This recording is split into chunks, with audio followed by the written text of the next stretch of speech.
എല്ലാവർക്കും ബ്രില്യൻസ് PSCയിലേക്ക് സ്വാഗതം. ഞാൻ ഷാനി. ലാബ് അസിസ്റ്റൻറ്റ്, സെയിൽസ്മാൻ എന്നീ എക്സാമുകൾക്ക് വേണ്ടിയുള്ള ക്ലാസ്സുകളാണ് നമ്മൾ ചെയ്തുകൊണ്ടിരിക്കുന്നത്. പ്രീവിയസ് ക്വസ്റ്റ്യനെ ബേസ് ചെയ്തുകൊണ്ടുള്ള ക്ലാസ്സുകളാണ് ചെയ്യുന്നത്. ഇത് നമ്മുടെ 7ാമത്തെ ക്ലാസ്സാണ്. മുന്നേ ചെയ്തിട്ടുള്ള ക്ലാസ്സുകളുടെ ലിങ്ക് ഡിസ്ക്രിപ്ഷനിൽ ഇട്ടിട്ടുണ്ട്. അത് കണ്ടതിന് ശേഷം നിങ്ങൾ ഈ ക്ലാസ് കാണാൻ ശ്രമിക്കുക. കൂടാതെ തന്നെ ചാനൽ സബ്സ്ക്രൈബ് ചെയ്യുക, മറ്റുള്ള കൂട്ടുകാർക്ക് ഷെയർ ചെയ്ത് കൊടുക്കുക, ലൈക്ക് ചെയ്യുക, നിങ്ങളുടെ വിലയേറിയ അഭിപ്രായങ്ങൾ അറിയിക്കുക. അപ്പം നമുക്ക് ക്ലാസ്സിലേക്ക് പോകാം. നമ്മൾ കഴിഞ്ഞ ദിവസം പറഞ്ഞത് ഹിമാലയൻ നദികളെക്കുറിച്ച് നമ്മൾ ഡീറ്റെയിൽഡ് ആയിട്ട് തന്നെ കഴിഞ്ഞ ക്ലാസ്സിൽ പറഞ്ഞിട്ടുണ്ട്. അതിന് പുറത്ത് നിന്നൊരു ക്വസ്റ്റ്യൻസ് നിങ്ങൾക്ക് PSCക്ക് വരാൻ സാധ്യതയില്ല. നെക്സ്റ്റ് നമ്മൾ ഡിസ്കസ് ചെയ്യാൻ പോകുന്നത് 12ാമത്തെ ക്വസ്റ്റ്യൻ ആണ്. ഭവാനിപ്പുഴയിൽ എത്തിച്ചേരുന്ന കൊടങ്ങരപ്പള്ളം പുഴ ഒഴുകുന്ന പ്രദേശം. ഭവാനിപ്പുഴയിൽ എത്തിച്ചേരുന്ന കൊടങ്ങരപ്പള്ളം പുഴ ഒഴുകുന്ന പ്രദേശം. Option A Tholpetty, option B Munnar, option C Attappadi, option D Muthumala. Answer വരുന്നത് ഓപ്ഷൻ C ആണ്. അപ്പോൾ നമുക്ക് ഈ ക്വസ്റ്റ്യനെ കുറിച്ചൊന്ന് ഡീറ്റെയിൽഡ് ആയിട്ട് നോക്കാം. 4 നൂറ്റാണ്ടായി വറ്റി വരണ്ടു പോയ അട്ടപ്പാടിയിലെ കൊടങ്ങരപ്പള്ളം പുഴയാണ് ഒഴുക്ക് വീണ്ടെടുത്തിരിക്കുന്നത്. അതായത് 4 നൂറ്റാണ്ടായിട്ട് വറ്റി വരണ്ട് കിടക്കുകയായിരുന്നു. ആ പുഴ അടുത്ത കാലത്തായിട്ട് അതിൻ്റെ നീരൊഴുക്ക് വീണ്ടെടുത്തു. കൊടങ്ങരപ്പള്ളം പുഴയുടെ ഉത്ഭവസ്ഥാനം പെരുമാൾമുടിയാണ്. അതായത് തമിഴ്നാട് അതിർത്തിയിലെ പെരുമാൾമുടിയിൽ നിന്നുമാണ് കൊടങ്ങരപ്പള്ളം പുഴ ഉത്ഭവിക്കുന്നത്. കൊടങ്ങരപ്പള്ളം പുഴ ഒഴുകിയെത്തുന്നത് നമ്മൾ നേരത്തെ പറഞ്ഞു, ഭവാനിപ്പുഴയിലാണ് കൊടങ്ങരപ്പള്ളം പുഴ ഒഴുകിയെത്തുന്നത്. കേരളത്തിൽ മൊത്തത്തിൽ എത്ര നദികളുണ്ട്? നമുക്ക് ഒരു കാര്യം ചെയ്യാം, നമുക്ക് കേരളത്തിലെ നദികളെ കുറിച്ചൊന്ന് ഡീറ്റെയിൽഡ് ആയിട്ട് ഇവിടെ നോക്കാം. കേരളത്തിലെ നദികൾ മൊത്തത്തിൽ 44 നദികളാണ് കേരളത്തിലുള്ളത്. അതിൽ പടിഞ്ഞാറോട്ട് ഒഴുകുന്നത് 41ഉം കിഴക്കോട്ട് ഒഴുകുന്നത് 3 നദികളാണ്. കിഴക്കോട്ട് ഒഴുകുന്ന നദികൾ ഏതൊക്കെയാണെന്ന് നിങ്ങൾക്കറിയാം. കബനി, ഭവാനി, പാമ്പാർ. ഇത്രയും നദികളാണ് കിഴക്കോട്ട് ഒഴുകുന്നത്. ബാക്കി 41 നദികളും പടിഞ്ഞാറോട്ടാണ് ഒഴുകുന്നത്. 1974 കേരള സർക്കാർ വിജ്ഞാപന പ്രകാരം ഒരു ജലപ്രവാഹത്തെ നദിയായി പരിഗണിക്കണമെങ്കിൽ 15 അതിൽ കൂടുതലോ നീളം 15 അതിൽ കൂടുതലോ ദൂരം ഒഴുകിയിരിക്കണം. ഇത് ചെറിയൊരു മിസ്റ്റേക്ക് ഉണ്ട് തന്നതിൽ. അതായത് 1974 കേരള സർക്കാർ വിജ്ഞാപന പ്രകാരം ഒരു നദിയെ നദിയായി പരിഗണിക്കണമെങ്കിൽ ഒന്നുകിൽ 15 കിലോമീറ്ററോ അല്ലെങ്കിൽ അതിൽ കൂടുതലോ ദൂരം ഒഴുകുന്ന ജലപ്രവാഹങ്ങളെയാണ് നദികളായിട്ട് പരിഗണിക്കുന്നത്. 100ൽ കൂടുതലുള്ള കേരളത്തിലെ നദികൾ 11 നദികളുണ്ട്. കേരളത്തിൽ 100ൽ കൂടുതൽ ദൂരം ഒഴുകുന്ന 11 നദികളുണ്ട്. നദികൾ മലിനമാക്കുന്നവർക്ക് 3 വർഷം വരെ തടവും 2 ലക്ഷം രൂപ പിഴയും ഏർപ്പെടുത്തി ബിൽ പാസാക്കിയ സംസ്ഥാനം കേരളമാണ്. നദികൾ മലിനമാക്കുന്നവർക്ക് 3 വർഷം തടവും 2 ലക്ഷം രൂപയും പിഴ ഏർപ്പെടുത്തി ബില്ല് പാസാക്കിയ സംസ്ഥാനം കേരളമാണ്. ഏറ്റവും കൂടുതൽ നദികൾ ഒഴുകുന്ന കേരളത്തിലെ ജില്ലയാണ് കാസർഗോഡ്. ഏറ്റവും കൂടുതൽ നദികൾ ഒഴുകുന്ന കേരളത്തിലെ ജില്ലയാണ് കാസർഗോഡ്.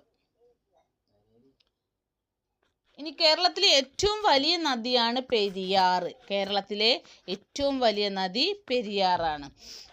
പെരിയാറിൻ്റെ നീളം 244 കിലോമീറ്ററാണ്. പെരിയാറിൻ്റെ നീളം 244 കിലോമീറ്റർ ദൂരമുള്ള പെരിയാർ ശിവഗിരി മലയിൽ നിന്നും ഉത്ഭവിച്ച് ഇടുക്കി എറണാകുളം ജില്ലയിലൂടെ ഒഴുകി എറണാകുളത്തെ ആലുവയിലെത്തുമ്പോൾ പുഴ 2ആയി പിരിയുന്നു.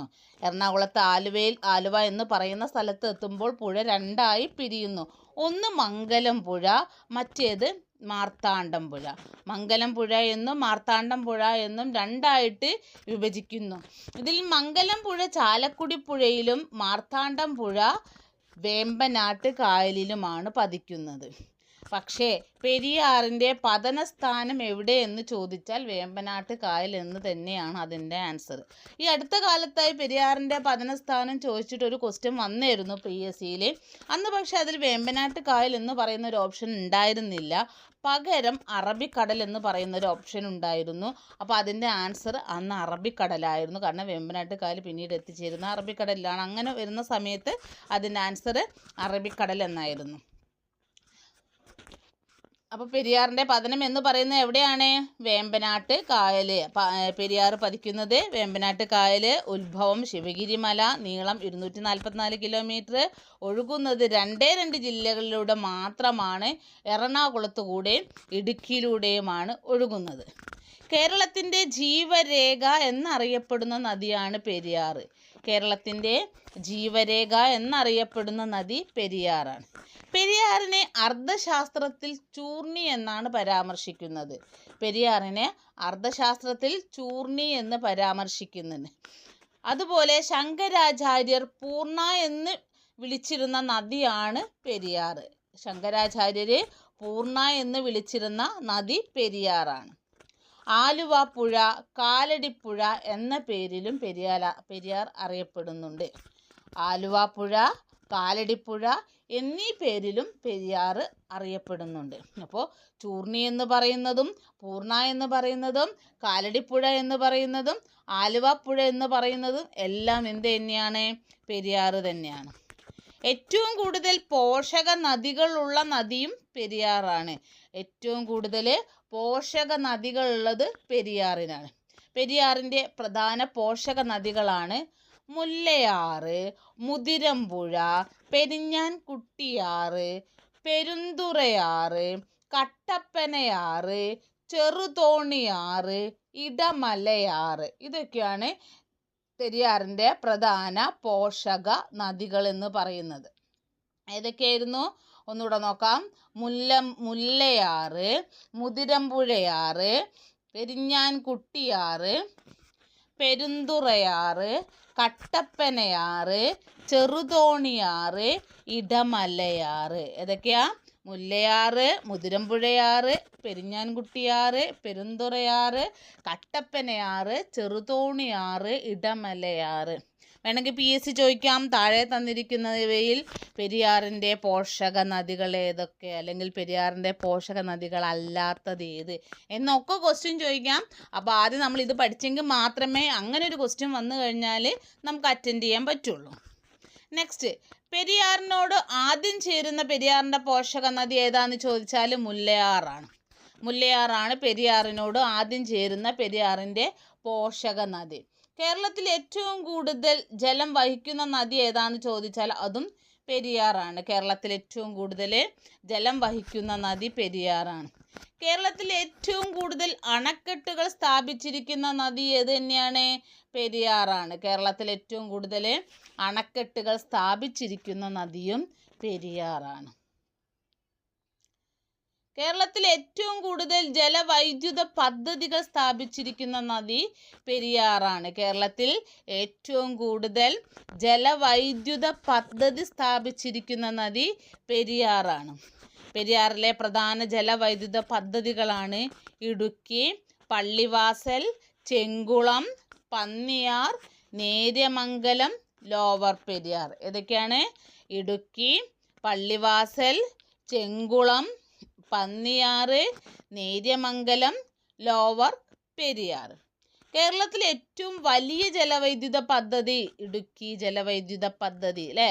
ഇടുക്കി ജലവൈദ്യുത പദ്ധതിയാണ് കേരളത്തിലെ ഏറ്റവും വലിയ ജലവൈദ്യുത പദ്ധതി.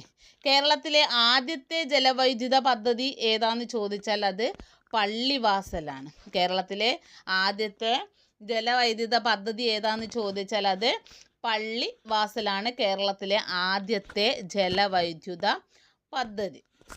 കേരളത്തിലെ രണ്ടാമത്തെ ജലവൈദ്യുത പദ്ധതി ചെങ്കുളം. ആദ്യത്തെ ജലവൈദ്യുത പദ്ധതിയായ പള്ളിവാസൽ നിർമ്മിച്ചിരിക്കുന്നത് 1940-ലാണ്. 1940-ലാണ് പള്ളിവാസൽ. ചെങ്കുളം 1954-ലാണ്. അത് രണ്ടാമത്തെ നദിയാണ്. ഈ രണ്ട് നദികളും പെരിയാറിൻ്റെ പോഷക നദിയായ മുതിരമ്പുഴയിലാണ് ഈ രണ്ട് ജലവൈദ്യുത പദ്ധതികളും സ്ഥിതി ചെയ്യുന്നത്. ഏറ്റവും കൂടുതൽ അണക്കെട്ട് സ്ഥാപിച്ചിരിക്കുന്ന നദിയും ഏത് തന്നെയാണ്? നമ്മുടെ പെരിയാർ തന്നെയാണ്. ഏറ്റവും കൂടുതൽ അണക്കെട്ട് സ്ഥാപിച്ചിരിക്കുന്ന നദി പെരിയാർ. മുല്ലപ്പെരിയാർ ഡാം, ഭൂതത്താൻ അണക്കെട്ട്, Kundala dam, Idamalayar dam, Chenkulam dam, lower Periyar dam, Ponmudi dam, Anayirangal, Mattupetty, ഇങ്ങനെ തുടങ്ങിയ എല്ലാ അണക്കെട്ടുകളും കാണപ്പെടുന്നതും പെരിയാർ നദിയിലാണ്. പെരിയാറിൽ വെള്ളപ്പൊക്കമുണ്ടായ വർഷം, പെരിയാറിലെ വെള്ളപ്പൊക്കമുണ്ടായത് 1341-ലും 1924-ലുമാണ് പെരിയാറിൽ വെള്ളപ്പൊക്കമുണ്ടായത്. 1341-ലെ 1924. 1341-ലെ വെള്ളപ്പൊക്കത്തിൻ്റെ പ്രത്യേകത എന്താണെന്ന് ചോദിച്ചാൽ, ആ സമയത്ത്, ആ വെള്ളപ്പൊക്കമുണ്ടായ സമയത്ത് കൊടുങ്ങല്ലൂർ തുറമുഖം നശിക്കുകയും പകരം കൊച്ചി തുറമുഖം രൂപപ്പെടുകയും ചെയ്തു. കൊടുങ്ങല്ലൂർ തുറമുഖം നശിച്ചു. കാരണം നമുക്ക്, അതായത് ഈ വെള്ളപ്പൊക്കത്തിന് മുന്നേ നമ്മുടെ കേരളത്തിലെ ഏറ്റവും വലിയ തുറമുഖം എന്ന് പറയുന്നത് കൊടുങ്ങല്ലൂർ തുറമുഖമായിരുന്നു. അപ്പോൾ 341-ൽ വെള്ളപ്പൊക്കം വന്ന സമയത്ത് ആ തുറമുഖം ഇല്ലാണ്ടാവുകയും പകരം എന്തുണ്ടായി? കേരളത്തിലെ ഇന്നത്തെ ഏറ്റവും വലിയ തുറമുഖമായ കൊച്ചി തുറമുഖം രൂപപ്പെടുകയും ചെയ്തു. അങ്ങനെയാണ് കൊച്ചി തുറമുഖം ഉണ്ടായത്. 99-ലെ വെള്ളപ്പൊക്കം എന്നറിയപ്പെടുന്നത് 1924-ലെ വെള്ളപ്പൊക്കത്തിനെയാണ് നമ്മൾ എന്ത് പറയുന്നത്? 99-ലെ വെള്ളപ്പൊക്കം എന്ന് പറയുന്നത്. അതായത് കൊല്ലവർഷം അല്ലെങ്കിൽ മലയാള വർഷം 1099-ലാണ് ഈ വെള്ളപ്പൊക്കം ഉണ്ടാവുന്നത്. ഇംഗ്ലീഷ് മാസമാണ് 1924, കൊല്ലവർഷം 1099. അതുകൊണ്ടാണ് ഇതിന് 99-ലെ വെള്ളപ്പൊക്കം എന്ന് പറയുന്നത്. പെരിയാറിൻ്റെ തീരത്തെ പ്രധാന സ്ഥലങ്ങൾ, പെരിയാറിൻ്റെ തീരത്തെ പ്രധാന സ്ഥലങ്ങളാണ് മലയാറ്റൂർ പള്ളി, ആലുവ അദ്വൈതാശ്രമം, കാലടി, അതായത് ശ്രീ ശങ്കരാചാര്യരുടെ ജന്മം കൊണ്ട് പ്രസിദ്ധമായ കാലടി സ്ഥിതി ചെയ്യുന്നതും പെരിയാറിൻ്റെ തീരത്താണ്. പെരിയാർ വന്യജീവി സങ്കേതം. ഈ പെരിയാർ വന്യജീവി സങ്കേതത്തിന് അറിയുന്ന മറ്റൊരു പേരാണ് ഏത്? തേക്കടി വന്യജീവി സങ്കേതം എന്ന് പറയുന്നതും ഏതിനെ തന്നെയാണ്? പെരിയാർ വന്യജീവി സങ്കേതത്തിനെയാണ്. അതുപോലെ തട്ടേക്കാട് പക്ഷി സങ്കേതം. തട്ടേക്കാട് പക്ഷി സങ്കേതം എവിടെ തന്നെയാണ്? ഈ പെരിയാറിൻ്റെ തീരത്താണ്. അപ്പോൾ കേരളത്തിലെ ഏറ്റവും വലിയ നദിയാണ് പെരിയാർ. പെരിയാറിൻ്റെ നീളം 244 കിലോമീറ്ററാണ്. പെരിയാർ ഉത്ഭവിക്കുന്നത് ശിവഗിരി മലയിൽ നിന്നാണ്. പതിക്കുന്നത് വേമ്പനാട്ട് കായലിലാണ്. ഒഴുകുന്ന ജില്ലകൾ ഇടുക്കി, എറണാകുളമാണ്. അങ്ങനെയുള്ള ഒരുവിധപ്പെട്ട കാര്യങ്ങൾ പെരിയാറുമായി ബന്ധപ്പെട്ടിട്ടുള്ള എക്സാമിന് വരാൻ ചാൻസ് ഉള്ള എല്ലാ കാര്യങ്ങളും നമ്മളിവിടെ ഡിസ്കസ് ചെയ്തിട്ടുണ്ട്. ഇത് നന്നായിട്ട് പഠിക്കാം. നെക്സ്റ്റ് വരുന്നത് ഭാരതപ്പുഴ. കേരളത്തിലെ രണ്ടാമത്തെ ഏറ്റവും വലിയ നദിയാണ് ഭാരതപ്പുഴ. അതിൻ്റെ നീളം 209 കിലോമീറ്ററാണ്. പെരിയാറിൻ്റെ നീളം 244, ഭാരതപ്പുഴയുടെ നീളം 209 കിലോമീറ്റർ. ആനമലയിൽ നിന്നും ഉത്ഭവിക്കുന്ന ഭാരതപ്പുഴ പാലക്കാട്, തൃശ്ശൂർ, മലപ്പുറം ജില്ലയിലൂടെ ഒഴുകി മലപ്പുറം ജില്ലയിലെ പൊന്നാനിയിൽ വെച്ച് അറബിക്കടലിൽ പതിക്കുന്നു. ആനമലയിൽ നിന്നും ഉത്ഭവിക്കുന്ന ഭാരതപ്പുഴ പാലക്കാട്, തൃശ്ശൂർ, മലപ്പുറം ജില്ലയിലൂടെ ഒഴുകി പൊന്നാനിയിൽ വെച്ച് അറബിക്കടലിൽ പതിക്കുന്ന പുഴയാണ് ഭാരതപ്പുഴ. ഭാരതപ്പുഴയുടെ പതനം അറബിക്കടലിലാണ്. കേരളത്തിലെ നൈൽ എന്നറിയപ്പെടുന്ന നദി, കേരളത്തിലെ നൈൽ എന്നറിയപ്പെടുന്നു. അതുപോലെ പൊന്നാനിപ്പുഴ, നിള, പേരാർ എന്ന പേരിലും ഭാരതപ്പുഴ അറിയപ്പെടുന്നു. പൊന്നാനിപ്പുഴ, നിള, പേരാർ. ഇപ്പോൾ പേരാർ എന്ന് പറയുമ്പോൾ നമ്മൾ പെട്ടെന്ന് വിചാരിക്കും പെരിയാറിൻ്റെ പേരാന്ന് വിചാരിക്കും. അതുകൊണ്ട് തന്നെ PSC കുറേ തവണ ചോദിച്ചിട്ടുണ്ട് പേരാർ ഏത് നദിയുടെ പേരാന്ന് ചോദിച്ചിട്ടുണ്ട്. അതുകൊണ്ട് ശ്രദ്ധിക്കുക. പൊന്നാനിപ്പുഴ, നിള, പേരാർ. പെരിയാറിനെ നമ്മൾ എന്തൊക്കെയാണ് വിശേഷിപ്പിച്ചത്? പൂർണ്ണ, ചൂർണി, അല്ലേ, ആലുവാപ്പുഴ, അങ്ങനെയുള്ള പേരുകളിലൊക്കെ നമ്മൾ എന്തിനെ വിശേഷിപ്പിച്ചു? പെരിയാറിനെ വിശേഷിപ്പിച്ചു. ഭാരതപ്പുഴയാണെങ്കിൽ പൊന്നാനിപ്പുഴ, നിള, പേരാറ്, കേരളത്തിൻ്റെ നൈൽ എന്നീ പേരുകളിലൊക്കെ ആരറിയപ്പെടുന്നു? ഭാരതപ്പുഴ അറിയപ്പെടുന്നു. ഭാരതപ്പുഴ ചിറ്റൂരിൽ അറിയപ്പെടുന്നത് ശോകനാശിനി പുഴ എന്നാണ്. ഭാരതപ്പുഴ ചിറ്റൂരിൽ അറിയപ്പെടുന്ന പേരാണ് ശോകനാശിനി പുഴ. ശോകനാശിനി പുഴ എന്ന് ഭാരതപ്പുഴയെ വിളിച്ചത് തുഞ്ചത്ത് രാമാനുജൻ എഴുത്തച്ഛനാണ്. ഭാരതപ്പുഴയെ ശോകനാശിനി പുഴ എന്ന് വിശേഷിപ്പിച്ച വ്യക്തി തുഞ്ചത്ത് രാമാനുജൻ എഴുത്തച്ഛൻ. ഭാരതപ്പുഴയുടെ പോഷക നദികളാണ് കണ്ണാടിപ്പുഴ, കൽപ്പാത്തിപ്പുഴ, തൂതപ്പുഴ, ഗായത്രിപ്പുഴ. ഒരു പാട്ട് പോലെ അങ്ങോട്ട് പാടി പഠിച്ചോളുക. കണ്ണാടിപ്പുഴ, കൽപ്പാത്തിപ്പുഴ, തൂതപ്പുഴ, ഗായത്രിപ്പുഴ. നേരത്തെ നമ്മൾ പെരിയാറിൻ്റെ പഠിച്ചിട്ടുണ്ട്, നന്നായിട്ട് പഠിക്കണം. ഇത് ഭാരതപ്പുഴേൻ്റെ ആണ്. കണ്ണാടിപ്പുഴ, കൽപ്പാത്തിപ്പുഴ, തൂതപ്പുഴ, ഗായത്രിപ്പുഴ. ഗായത്രിപ്പുഴ ഭാരതപ്പുഴയുമായി ചേരുന്ന സ്ഥലം മായന്നൂരാണ്. ഗായത്രിപ്പുഴ ഭാരതപ്പുഴയുമായിട്ട് ചേരുന്ന സ്ഥലം മായന്നൂർ. ചിറ്റൂർ പുഴ എന്നറിയപ്പെടുന്നത് കണ്ണാടിപ്പുഴയാണ് അല്ലേ? ശ്രദ്ധിക്കണം, ചിറ്റൂർ പുഴ എന്നറിയപ്പെടുന്നത് കണ്ണാടിപ്പുഴ. ചിറ്റൂരിൽ ഭാരതപ്പുഴ അറിയപ്പെടുന്ന പേരാണ് ശോകനാശിനി പുഴ. ആ പേര് കൊടുത്തിരിക്കുന്നത് തുഞ്ചത്ത് രാമാനുജൻ എഴുത്തച്ഛനാണ്. കണ്ണാടിപ്പുഴ, കൽപ്പാത്തിപ്പുഴ എന്നിവ ഭാരതപ്പുഴയുമായി ചേരുന്നത് പറളിയിൽ വെച്ചാണ്. കണ്ണാടിപ്പുഴയും കൽപ്പാത്തിപ്പുഴയും ഭാരതപ്പുഴയുമായി ചേരുന്നത് പറളിയിൽ വെച്ച്. ഗായത്രിപ്പുഴ ഭാരതപ്പുഴയുമായി ചേരുന്നത് മായന്നൂര് വെച്ചിട്ടാണ് അല്ലേ? നെക്സ്റ്റ്, കേരളത്തിലെ ആദ്യത്തെ ഉരുക്ക് തടയണ നിർമ്മിച്ചിരിക്കുന്ന നദി ഏതാന്ന് ചോദിച്ചാൽ അത് ഭാരതപ്പുഴയാണ്. കേരളത്തിലെ ആദ്യത്തെ ഉരുക്ക് തടയണ നിർമ്മിച്ചിരിക്കുന്ന നദി ഭാരതപ്പുഴയാണ്. അതായത് പാലക്കാട് ജില്ലയിലെ മാന്നന്നൂരിനെയും തൃശ്ശൂർ ജില്ലയിലെ പൈങ്കുളത്തെയും തമ്മിൽ ബന്ധിപ്പിക്കുന്ന ഒരു തടയണയാണിത്. പാലക്കാട് ജില്ലയിലെ മാന്നന്നൂരിനെയും തൃശ്ശൂർ ജില്ലയിലെ പൈങ്കുളത്തെയും തമ്മിൽ ബന്ധിപ്പിക്കുന്ന തടയണ. കേരളത്തിലെ ഏറ്റവും വലിയ അണക്കെട്ട് മലമ്പുഴ അണക്കെട്ട് അല്ലേ? കേരളത്തിലെ ഏറ്റവും വലിയ അണക്കെട്ടാണ് മലമ്പുഴ അണക്കെട്ട്. ഈ മലമ്പുഴ അണക്കെട്ട് സ്ഥിതി ചെയ്യുന്നത് ഭാരതപ്പുഴയിലാണ്. അതുപോലെ കുഞ്ചൻ നമ്പ്യാരുടെ ജന്മം കൊണ്ട് പ്രസിദ്ധമായ കിള്ളിക്കുരിശിമംഗലവും ഭാരതപ്പുഴയുടെ തീരത്താണ്. അതായത് പാലക്കാട് ജില്ലയിലാണ് കിള്ളിക്കുരിശിമംഗലം. ഒരിക്കൽ PSC ചോദിച്ചിട്ടുണ്ട്, കുഞ്ചൻ നമ്പ്യാരുടെ ജന്മം കൊണ്ട് പ്രസിദ്ധമായ കിള്ളിക്കുരിശിമംഗലം ഏത് ജില്ലയിലാണ് എന്ന് ചോദിച്ചിട്ടുണ്ട്. അപ്പോൾ ഏത് ജില്ലയിലാണ് ഓർത്തുവയ്ക്കണം? പാലക്കാട് ജില്ല. കേരള കലാമണ്ഡലം സ്ഥിതി ചെയ്യുന്നത് ചെറുതുരുത്തി. ഭാരതപ്പുഴയുടെ തീരത്തുള്ള ചെറുതുരുത്തിയിൽ 1930 വള്ളത്തോൾ നാരായണ മേനോൻ സ്ഥാപിച്ചതാണ് ഏത്? കേരള കലാമണ്ഡലം. അതായത് അതും ഭാരതപ്പുഴയുടെ തീരത്താണ്. വർഷം ഓർത്ത് വെച്ചോളൂ, 1930. നെക്സ്റ്റ്, കേരളത്തിലെ ഏറ്റവും വിസ്തീർണമുള്ള നദീതടം ഭാരതപ്പുഴയുടെ നദീതടമാണ്.